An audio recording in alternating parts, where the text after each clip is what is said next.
Bismillahirrahmanirrahim. Assalamualaikum warahmatullahi wabarakatuh. Waalaikumsalam warahmatullahi wabarakatuh. Para pemirsa dan sahabat beriman dimanapun berada, kita berjumpa lagi di Ustadz Danu Official Channel bersama saya Tung. Semoga kita semua senantiasa dalam lindungan Allah Subhanahu wa Ta'ala. Amin. Amin. Di video kali ini kita akan ngaji lagi bersama guru kita semua, Pak Ustadz Danu, yang sudah hadir di sini bersama kami. Assalamualaikum Pak Ustadz. Waalaikumsalam warahmatullahi wabarakatuh. Assalamualaikum Bang. Waalaikumsalam Pak. Kali ini kita akan belajar akhlak, mengenai akhlak lagi nih. Tentunya yang berhubungan dengan penyakit. Banyak sekali memang kejadian-kejadian di sekitar kita ataupun mungkin keluarga kita ada yang terkena penyakit seperti misalnya kencing manis atau apa namanya tuh gula diabetes mellitus ya, kencing manis. Kadang-kadang itu saya pernah lihat ya Bang J ya, Pak Ustadz, ada orang teman kencing itu kencingnya sampai dirubung semut ya, seperti itu Pak Ustadz. Nah sebenarnya penyakit diabetes atau kencing manis itu penyebab utamanya sebenarnya apa Pak Ustadz? Iya. Bismillahirrahmanirrahim. Assalamualaikum warahmatullahi wabarakatuh. Waalaikumsalam warahmatullahi wabarakatuh. Amin ya rabbal alamin. Alhamdulillah. Kalau tadi teman kamu itu kencing dirubung semut, berarti kamu lihat ya. Lihat Pak Ustadz, karena ditunjukin. Oh ya. Dan ketakutan itu. Ya, karena semutnya dipipisin sama dia. Jadi semutnya marah sama Marah. Jadi diabetes atau gula darah tinggi itu memang dalam suatu cerita penyakit itu sebagai momok, jadi ibunya penyakit istilahnya. Jadi mau nanti stroke, mau nanti jantung koroner, mau nanti gagal ginjal, nanti kalau mata itu glukoma seperti itu. Menurut banyak teman-teman dokter itu diabetes bisa menyebabkan itu. Oh, jadi ibu penyakit bisa melahirkan penyakit-penyakit lain. Ya, menurut beliau itu seperti itu. Saya mendengar sendiri juga seperti itu. Nah, cuma memang sampai sekarang juga belum ketemu di gula darah tinggi itu kenapa kok bisa tinggi gitu. Karena ada ahli gizi kalau mamanya makan 2 kali, paginya jam 9, jam 10, nanti yang kedua jam 5 sore, jam 6, itu tidak sehat. Karena pada saat pagi itu membutuhkan gula untuk melakukan aktivitas energi gitu ya. Enggak juga sih sebenarnya, sehingga itu bisa menyebabkan kalau nggak sarapan bisa menyebabkan gula darah turun seperti itu menyebabkan pingsan nantinya. Insya Allah enggak juga sih. Turun naiknya gula darah dalam tubuh seseorang itu bukan disebabkan karena makan. Tidak mutlak makanan. Tidak mutlak makanan. Jadi bisa dites orang muslim yang puasa, harusnya gulanya turun kan gitu. Betul. Tapi kebanyakan gulanya ya normal-normal aja, padahal puasa. Boleh silahkan dites. Nah, gula itu mau diturunkan oleh Allah Ta'ala atau ditinggikan oleh Allah Ta'ala sebenarnya itu personal. Jadi orangnya sendiri, individu masing-masing. Jadi kalau mamanya nggak makan, nggak sarapan, terus gulanya turun, enggak. Banyak juga orang nggak sarapan juga gulanya nggak turun, nggak pingsan, kan gitu ya. Tapi kalau memang biasanya dia sarapan, kemudian dia nggak sarapan sampai siang, pingsan, bisa itu. Tapi bukan karena gula darah ya Pak Ustadz ya? Kalau dokter bisa aja, kalau dites gula darahnya turun, ya bisa aja gulanya turun. Tapi tidak semua itu pingsan, tidak semua gula darahnya turun. Jadi yang menyebabkan turun naik itu adalah perilaku dari manusianya itu sendiri, insya Allah seperti itu. Jadi kalau mamanya tadi diabetes, insya Allah yang selama ini saya teliti, diabetes itu biasanya dulunya orang tersebut kalau menyuruh itu harus dikerjakan. Harus dikerjakan itu bagaimana? Umpamanya aku nyuruh kamu tuh, itu harus dikerjakan. Kalau kamu nggak ngerjain, nah, jengkel saya sudah. Ini segala macam yang disuruh gitu. Segala macam yang disuruh. Gitu. Apa aja nyuruh apa aja pokoknya. Pokoknya kalau nggak diladenin tuh jengkel. Nah, itulah awal nanti insya Allah gula darahnya tinggi. Jadi kalau dia tergantung tingginya gula darah, cepat atau lambat tergantung dia nyuruh dan jengkelnya sama siapa. Nah, itu tergantung itunya. Kalau umpamanya dia gula darahnya itu mulai muncul di umur 50, berarti ini urusannya dia nyuruh, dia jengkel, yang tidak kerjakan biasanya sama pasangannya. Jadi gitu, biasanya sama pasangannya. Kalau mamanya nggak sama pasangannya, dia nanti kena di umur 55 ke atas. Itu biasanya dulu di tempat pekerjaan. Jadi lebih jauh, jadi bukan di dalam keluarga. Padahal kan itu dilakukan dulu, maaf ya Pak Ustadz, sebelum umur 50. Tapi munculnya kenapa di atas 55 itu Pak Ustadz? Saya juga tidak tahu, barangkali itu cara Allah aja. Kalau saya, itu cara Allah aja, cuma kalau di saya ketangkep gitu. Ketangkep itu maksudnya ketemu paham, penyebabnya itu semuanya itu. Gula darah orang muslim maupun orang non muslim itu sama. Kalau nyuruh itu harus. Kalau enggak jengkel atau marah. Nah, itu siapapun orang. Kalau nyuruh anak gitu Pak Ustadz? Kalau nyuruh anak marah, dia nanti di atas umur 55. Jadi jarang nyuruh anak itu langsung sakit gula, itu jarang. Karena nyuruh anak itu ada unsur mendidik. Walaupun dia ada marah gitu Pak Ustadz ya? Nah sekarang umpamanya kamu nyuruh anakmu kerja, itu ada unsur mendidik enggak karena nganggurnya? Saya tanya sekarang. Mendidik? Nah ya sudah. Tapi karena dia enggak bergerak jadi marah. Nah itu kan beda, tetap ada unsur mendidiknya. Oh ya, yang utamanya mendidik. Yang utamanya bisa mendidik karena tahu anakmu kok keluntang-kelantung. Nah, akhirnya kan ini nyuruh lah. Nah, pada waktu nyuruh dia susah mendapatkan pekerjaan, nyuruh, ya akhirnya kamu terprovokasi untuk marah, kan begitu aja. Nah, kalau nyuruh kepada pasangan, nah ini beda lagi. Tidak ada unsur didik kalau pasangan itu. Karena saling melengkapi. Jadi kalau nyuruh pasangan kemudian jengkel, nah itu salah. Iya benar itu. Karena saling melengkapi. Jadi kalau nyuruh mamanya, ya setrikain dong bajunya, nah gitu. Lah, kok nyuruhnya sama suaminya kan gitu ya. Nah, padahal dia sendiri juga jarang nyetrika. Ya, nyetrika pernah, bukan sering, tapi jarang. Tapi yang sering suaminya. Nah, di sini ada unsur yang tidak pas. Dia nyuruh yang tidak pada pokoknya. Kalau itu nanti dilakukan, nah nanti mulai di umur 60-an muncullah nanti gulanya tinggi.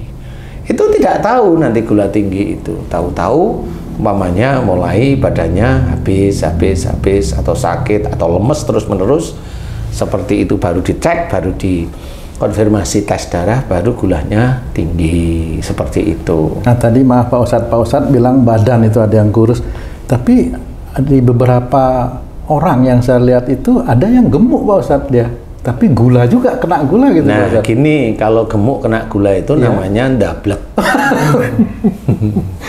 Terus kalau koreng tuh enggak sembuh-sembuh itu? Ya itu insya Allah gula darahnya tinggi. Jadi koreng di mana? Di kaki. Berarti dia nyuruhnya dulu banyaknya bisa dua hal. Satu dalam keluarga, yang kedua di pekerjaan. Dua hal di titik itu biasanya. Nah, dia suruh ya di situ keluarganya. Biasanya orangnya kaku. Dablek itu Pak Ustadz ya? Kalau yang gemuk dablek, karena yang jenis gemuknya ini adalah dia tetap kena gula tapi konsumsinya obat. Atau konsumsinya dia langsung nyuntik pakai insulin itu. Insulin itu. Tapi dia makannya nggak diatur, tetap gemuk dia. Oh iya. Ya itu ndablek namanya, kena gula tapi ndablek. Tapi kalau kena gula dia mencoba, ada unsur takut, ada unsur mencoba jaga. Nah akhirnya dia makan nasi enggak. Dia banyak sayur, kurus gitu jadinya. minumnya nggak pakai gula, kan gitu dikurangi sama dia seperti. Akhirnya ya mengecil badannya. Seperti itu. Nah ini dia juga mencoba menetralisir gula dalam darahnya dengan gaya dia makan. Tapi nggak pernah bisa selesai. Nah, kenapa nggak bisa selesai? Karena yang rusak pankreas. Pankreasnya rusak, kelenjar-kelenjar insulin di pankreasnya rusak. Nah, itu kenapa rusak? Insya Allah kalau dulu, kalau nyuruh seringnya jengkel atau marah kalau tidak dikerjakan. Baik dipendam maupun dikeluarkan sama. Jadi dia nyuruh nggak di ini terus diem tapi marah, sama aja marah itu. Jadi marah itu memang dilarang. Cuma selama ini banyak teman-teman Islam yang belum paham marah itu kayak apa, belum paham. Teman-teman dakwah juga nggak paham marah itu kayak apa, nggak paham karena jarang banyak merenung. Berarti marah juga ibu penyakit juga, Ustaz? Ya sebenarnya itu buyutnya penyakit itu ya marah itu tadi. Istilahnya buyutnya penyakit itu ya marah itu sebenarnya. Makanya istilahnya Allah itu menyuruh kepada malaikat Jibril menyampaikan kepada Rasul, sampaikan la taktub walakal jannah, jangan marah bagimu surga. Nah, kalau marah ya masuk neraka. Salah satu unsur neraka di dunia apa? Ya sakit. Makanya kalau orang marah itu ya kebanyakan sakit di mana? Di seluruh tubuhnya. Marah sambil berpikir pusing, marah disimpan terus-menerus bertahun-tahun tumor otak, kan begitu. Marah melihat sesuatu nggak cocok disimpan tumor mata, kan begitu. Marah dengan lingkungan, mau marah keluar, mau ini kanker nasofaring, semuanya. Marah dengan orang tua, kalau cewek ya kanker payudara, kan begitu aja. Marah dengan pekerjaan orang tuanya, marah kena kanker payudara menyambung pada tangannya. Cara bekerja, pekerjaan. Itu istilahnya, marah itu buyutnya penyakit, malah jadi nggak cuma gula, marah itu memang buyutnya penyakit. Cuma selama ini banyak teman-teman dakwah itu memang tidak meneliti, jadi ya beliau nggak ngerti. Kalau alhamdulillah kalau saya diizinkan paham, jadi bisa cerita sehingga saya tetap akan meredam. Jangan marah beneran, jangan marah, serius jangan marah. Apapun bentuknya marah itu akan tercatat oleh malaikat atid, tercatat rapi, dan itu nanti akan dimunculkan oleh Allah Ta'ala kalau atas izin Allah. Kalau nisabnya sudah sampai istilahnya itu akan wujudnya penyakit. Jadi kalau memang kita mau cerita tentang gula darah tinggi atau diabetes, satu, belajar kalau nyuruh pun umpama sebagai imam atau sebagai orang tua atau sebagai bos mamanya, nyuruhnya boleh, nggak usah pakai marah. Kalau nggak dikerjakan, suruh lagi aja. Nggak kerjain lagi, pecat. Kalau bos boleh, kalau bos boleh. Itu bisa kena gula darah nggak itu Pak? Itu langsung pecat gitu. Pecat itu kan nanti ada progres dari ada progresnya, dilihat dulu. Kalau memang ini kayaknya nggak mampu untuk begini kan nanti di SP1. SP2 nggak bisa ya sudah, karena memang dia bos ya boleh. Tapi mencatnya ini nggak marah dia, ya mencat. Mencatnya gini, sepertinya kamu sudah nggak mau kerja di sini lagi. Nanti kalau ditanya kamu dikeluarkan di perusahaan ini, terus dia tanya salah saya apa Pak? Ya kamu cari sendiri salah kamu. Nanti kalau sudah tahu, nanti cari kepada saya ya. Oh iya Pak, ya sudah sana pulang. Jadi itu, jadi intinya adalah kita harus belajar, jangan kalau menyuruh itu harus marah kepada siapapun. Walaupun kita imam, mengajak istri, mengajak anak kita sholat, jangan sampai ada marah. Makanya banyak juga orang yang kelihatannya ibadahnya kelihatan baik, kenapa dia kena gula darah tinggi? Sama. Karena dia tahu ilmu agamanya, kemudian dia terapkan di lingkungannya, tapi dengan marah. Berarti dia nyuruhnya dengan marah. Makanya dia tetap kena diabetes. Siapapun orangnya nggak peduli Allah itu. Mau dia orang non-muslim, maupun dia orang ahli agama, kalau dia merasa pintar dengan ilmunya, diabetes. Insya Allah. Insya Allah diabetes. Jadi makanya biasa saja, dititipi ilmu ya biasa saja, ngerti ya biasa saja, nyuruh ya biasa saja, kasih tahu kalau mau sama istri kasih tahu nggak bisa bilang kalau kamu saya kasih tahu begini nggak mau itu dosa. Kalau kamu mau dosa, saya hari ini cerita kamu dosa, besok saya nggak mau nanggung. Catat oleh Allah Ta'ala, saya nggak mau nanggung. Nah, di titik istri kita itu memang masih melakukan, kita nggak mau nanggung. Karena sudah ngomong dan itu menjadi catatan di Allah bahwa dengan istri kalau masih melakukan kesalahan lagi, suami nggak mau nanggung. Seperti itu. Nah, itu suami insya Allah nggak dosa. Seperti itu. Ustaz, seseorang yang marah nih Ustaz, dia bisa aja berkilah karena saya diprovokasi, sehingga dia marah. Nah, ada orang juga dia ini nggak marah karena tidak ada faktor provokasi dari sekelilingnya. Sebenarnya yang menyebabkan dia marah dan dia tidak marah itu apa sih Ustaz? Sebenarnya menyebabkan dia marah dan tidak marah itu adalah imannya dia dan nafsunya dia. Allah itu tetap akan memberikan ujian kepada hamba-hambanya. Dari mulai dia lahir atau dalam kandungan hingga sampai dia mati itu tetap ada ujian. Nah, ujian yang dihadapi itu tergantung nafsunya manusia itu sendiri. Kalau umpamanya, maaf-maaf nih, istrinya selingkuh, umpama nih, suaminya diem-diem aja. Loh, tahu istrinya selingkuh kok suaminya diem-diem aja? Saya memaafkan kok, gitu.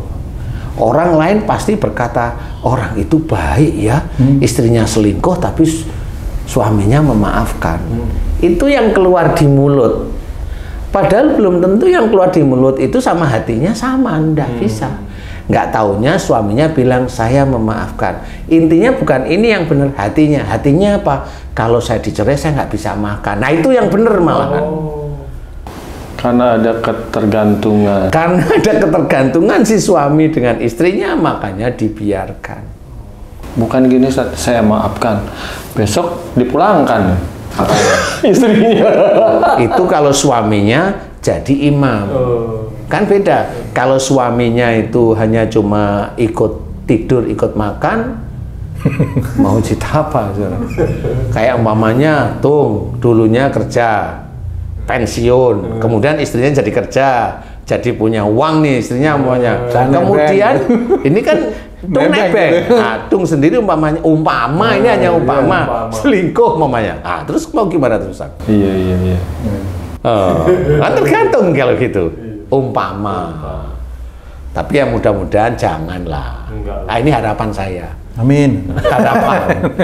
Jadi itu sendiri kan bisa menjadi pelajaran. Sebenarnya ujian itu akan diberikan oleh Allah Ta'ala.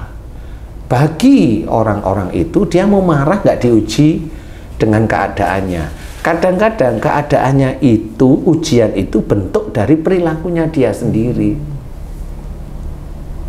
Perilakunya dia sendiri sebenarnya. Jadi diuji dari perilakunya dia sendiri. Tapi akhirnya jadi sakit itu Pak Ustadz ya? Ya itu kan beda. Kalau tadi ditanyakan sama Haji J, itu kan sebenarnya kenapa dia harus marah kalau dia mensikapi suatu keadaan. Sebenarnya itu tergantung dari imannya dia sama nafsunya. Kalau dia sendiri imannya bagus, ujian itu diambil oleh Allah Ta'ala bukan dari perilaku buruknya. Dari apa Pak Ustadz? Ya dari imannya yang dilihat oleh Allah Ta'ala. Ujiannya berupa? Ya macam-macam. Umpama nih saya, lingkungan kamu, Haji J, saya ngajak sesuatu yang baik, umpamanya. Tapi kenyataannya Haji J ini sembunyi-sembunyi. Umpamanya selingkuh, umpamanya. Sembunyi-sembunyi nih. Padahal saya kan ngajarin jangan. Tapi kan saya nggak ngerti. Nah, akhirnya pada saat umpamanya saya tahu, itu kan menjadi ujian bagi saya. Ujian bagi saya, padahal yang selingkuh Haji J umpama. Kemudian ini akhirnya terkuak. Saya kan ada apa namanya? Akhirnya ada dampak istilahnya. Beban moral juga ya. Beban moral, ada dampak. Nah, dampak inilah ujian yang saya hadapi dari Haji J yang bukan dari perilaku saya. Itu ujian keimanan gitu. Nah, itu diambil dari iman. Nah, kalau Pak Haji J, dia memang nggak selingkuh sih, tapi kalau senengannya itu WA-an sama teman-teman wanitanya, WA-an ditanggepin. Lah itu kan dari perilakunya nguji. Sehingga temennya ngajak selingkuh. Perilaku dari suka nge-WA tadi. Itu. Nah, itu adalah ujian yang diberikan oleh Allah Ta'ala dari perilakunya. Atau juga ujian yang diberikan Allah apa yang dia sukai. Iya, sama perilaku aja. sama Dan dari perilaku kan macam-macam. Lah ya, itu dah. Yang dari sukai nggak bisa perilaku, karena pada saat itu dia tidak suka, ya bisa aja terjadi. Saya nggak suka sama itu. Juga. Nah, ujiannya mirip seperti yang dia tidak suka. Maksud saya kan nih hobinya WA nih. Ujiannya dari hasil WA itu. Tapi ada juga banyak perilaku yang umpamanya dia tidak suka dengan maaf-maaf nih. Orang yang anatomi tubuhnya cacat, dia nggak suka ngomong, dia nggak suka. Suatu ketika dia hamil, anaknya cacat. Nah, itu sama. Nah, jadi makanya di sini bukan karena yang dia suka, tapi karena perilakunya. Perilaku. Jadi perilaku inilah yang menyebabkan ujian itu bisa muncul. Perilaku yang tidak baik atau perilaku yang dia lakukan. Perilaku yang baik itu ya bisa ujian juga, dapat ujian ya. Yang tadi kalau umpamanya imannya kuat ya dia tetap aja dapat ujian. Apa aja ujian yang di sekitar yang sebenarnya itu hanya menguji, tetapi bukan dari perilaku yang tidak baik yang dia lakukan. Nah, ujian inilah umpamanya yang biasanya ada dampaknya masing-masing. Umpama kalau Haji J itu WA cewek akhirnya selingkuh, itu ujiannya ya di situ. Akhirnya menguji Haja Eli umpamanya. Kan begitu. Kalau umpamanya saya lihat teman saya dulu baik, pinjam uang. Saya mencoba ngasih, tapi saya nggak tahu kalau saya mau diuji Allah, saya nggak tahu. Setelah saya kasih, nggak mau ngembaliin. Saya diajak kerjasama dalam pekerjaan jelas, kemudian saya ngerjain, saya pokoknya didanain, saya kasih, nggak taunya saya ditipu. Itu adalah ujian dari Allah Ta'ala dari sesuatu yang saya belum pernah melakukan. Saya nggak pernah nyolong, saya nggak pernah ngambil harta orang lain, tetapi di situ ujiannya harta saya sebagian diambil oleh dia. Berarti kehilangan harta itu merupakan ujian dari bukan perilaku itu maksudnya. Ujian apa? Ujian, nah itu keimanan. Ujian apakah kalau harta saya itu hilang, saya ngeluh, saya gerutu, saya protes sama Allah, itu kan dites dari situ. Nah, inilah ujian yang memang diambil oleh Allah Ta'ala dari imannya, bukan dari perilakunya. Makanya banyak orang muslim yang nggak paham, dikiranya itu ujian itu semuanya dari Allah semua. Padahal belum tentu Allah menguji dia itu ya dari perilakunya. Perilakunya dia itu nyak-nyakan naik kendaraan, tabrakan. Lah itu kan ujian dari dia sebenarnya. Sebenarnya itu, jadi bukan saya diuji dari mana, dari Allah Ta'ala. Kesannya dia itu nggak salah, dan itu banyak di orang Islam itu banyak. Nah, ini banyak sekali yang jarang diketahui. Makanya orang diabetes itu tidak tahu bahwa yang datang kepada dia itu ujian yang harus diselesaikan, sehingga pada saat dia nyuruh sebagai bos, dia nyuruh sebagai imam, dia nyuruh sebagai orang tua. Kemudian kalau diabetes di umur sebelum 45, 30 sudah diabetes, 40 sudah diabetes, berarti dia pernah nyuruh kepada orang tuanya. Marah. Dan dia jengkel terus. Loh, kok bisa ada orang jengkel? Lah gampang, orang tuanya udah cepuh, betul. Disuruh makan, nggak mau, jengkel dia. Nah, itu kan sama nyuruh. Dan itu banyak yang seperti itu. Dan itulah salah satu cara Allah mengingatkan bahwa perilaku kamu ada yang tidak baik, yang tidak dicontohkan oleh Rasul, tapi kamu mengerjakan. Apa? Tidak hormat sama orang tuamu dan kamu jengkel. Makanya penyakitnya diabetes. Diabetes. Nah, Ustaz, kalau orang sudah kena penyakit diabetes nih, Apa yang harus dilakukan? Bertobatnya seperti apa? Mohon maaf. Iya, yang jelas kalau mau main-main boleh dengan dokter, boleh ya, tetapi itu tidak menyelesaikan masalah. Yang menyelesaikan masalah adalah kita sampaikan kesalahan kita kepada Allah Ta'ala. Kalau di YouTube ini, di YouTube kita itu kan memberikan apa sih tadi diabetes itu nyuruh yang harus. Penyebabnya itu nyuruh yang harus dikerjakan. Kalau nggak dikerjakan, kita marah. Itu nomor satu. Penyebabnya. Merasa ide kita, merasa kalimat kita, merasa nasihat kita itu yang paling benar. Itu periode kedua. Jadi orang yang merasa idenya itu paling benar, itu siap-siap kamu nanti kena diabetes. Jadi jangan merasa yang paling benar kita. Berarti ciri-ciri sombong lah istilahnya. Iya, contoh mamanya kalau saya dakwah, saya dalam memberikan ilmu kepada seseorang itu, walaupun ilmu Islam ini benar, tapi saya memberikannya dengan maksa. Ini nanti siap-siap saya diabetes. Walaupun ilmu agama, loh kan itu benar. Tapi di dalam Islam ingat, la ikraha fiddin, tidak ada paksaan di dalam beragama Islam. Jadi harus pahami. Jadi kalau orang dia itu belum menerima pemahaman kita, agama kita, nggak usah dipaksa. Nah makanya di situ ada orang yang ahli agama diabetes, iya sama sebenarnya. Prosesnya dia begitu karena dia ada paksaan, dia ada memaksa di situ. Tidak tercatat oleh Allah Ta'ala. Makanya disitulah dosanya seorang yang tahu agama tapi dia melanggar. Maaf Pak Ustadz, itu bukan dari imannya, malah dari perilakunya malah. Kan perilaku. Kalau iman kan nggak boleh. Iman kan harus ingat, tidak boleh ada paksaan dalam agama Islam. Itu kan jelas harus ingat. Iya. Kan semua begitu. Terkait berarti. Semua terkait. Makanya di sini agama Rasul tidak akan pernah memaksa. Pada saat dia itu umpamanya syiar beliau itu syiar di Mekah nggak diterima, beliau mending hijrah ke Madinah. Itu jelas, itu perilaku Rasul. Gak ada sesuatu yang memang tidak boleh kita itu memaksa, nggak boleh. Makanya kalau ada ahli agama yang diabetes, sama, titiknya sama, dia pasti memaksa. Apapun, walaupun dia itu kelihatan tenang gini, kelihatan dewasa, kelihatan apa namanya, enggak, dia tetap di hatinya itu berkecamuk. Gitu, merasa benarnya itu muncul, kalau udah ngomong itu kelihatan. Nah, disinilah sebenarnya Allah tetap mengingatkan diabetes itu akan muncul, rusaknya pankreas. Nah, itu cara menanggulanginya adalah solusinya satu, mohon ampun kepada Allah Ta'ala. Jadi diingat, kita marahnya itu kepada siapa? Kalau kita marahnya pada istri, minta maaf sama istri yang jika memerintahkan, menyuruh itu harus. Kalau kita itu masalahnya dengan saudara-saudara kita, ya minta maaf sama saudara-saudara kita.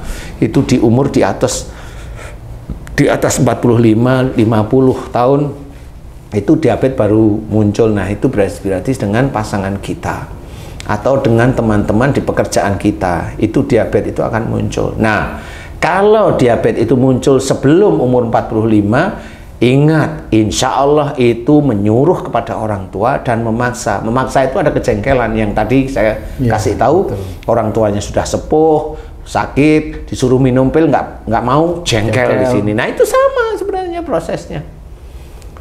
Kan nanti ngomong, yang anaknya itu selalu ngomong, loh, kalau nggak minum pil kan nanti tambah sakit. Siapa yang bikin sakit sebenarnya? Kan persoalannya itu kan minum pil itu tambah sakit. Enggak, yang bikin sakit itu ya sebenarnya beliau sendiri dulu. Dari perilakunya seperti itu. Makanya ayo sekarang belajar. Kemudian kalau memang itu sakitnya berhubungan dengan orang tua, meminta maaf dengan orang tua, entah ayahnya entah ibunya. Kalau orang tuanya sudah meninggal, mohon ampun kepada Allah jika dulu pernah memaksa dan sering memaksa orang tuanya. Mohon ampun. Seperti itu.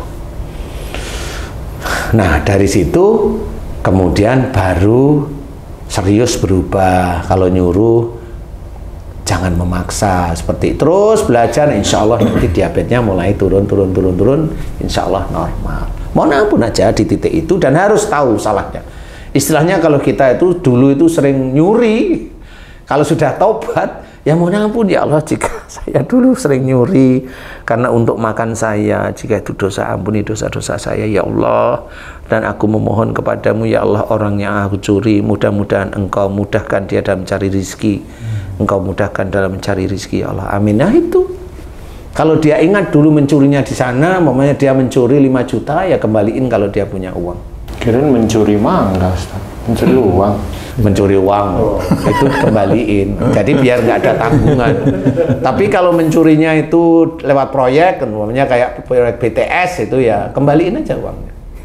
Kalau dia mau kan gitu ya. Nah, uang segitu banyak itu ya nggak mau dia ngembaliin ya.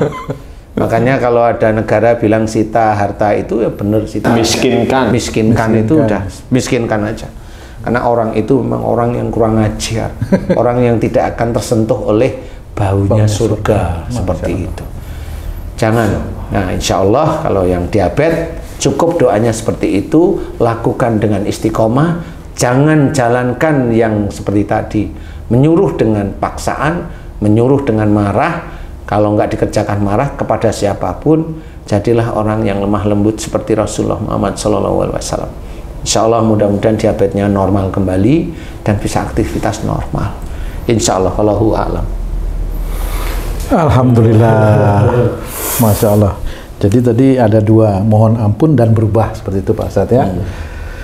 Sahabat beriman dan para pemirsa dimanapun berada, demikian video kami kali ini. Mudah-mudahan ini bisa bermanfaat untuk meningkatkan keimanan dan ketakwaan kita kepada Allah Subhanahu wa Ta'ala. Amin.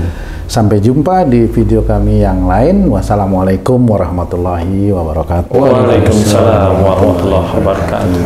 Alhamdulillah.